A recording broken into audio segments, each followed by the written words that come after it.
Hello guys, in this quick video I'm going to show you how to enable TPM on Dell BIOS. Here's how to do it. Restart your computer.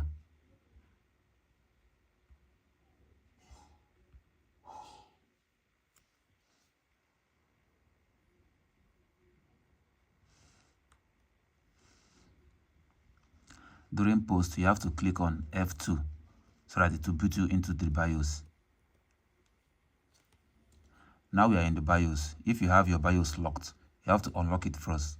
In my case here, my BIOS is locked, so I'm going to unlock it.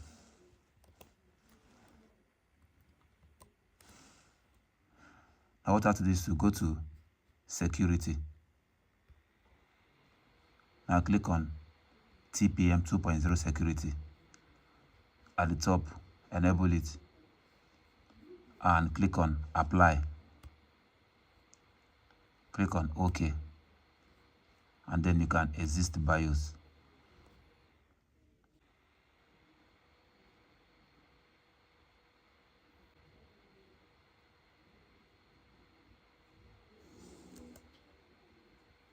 So that's how you enable TPM on Dell. That's all for this video. See you guys in the next one.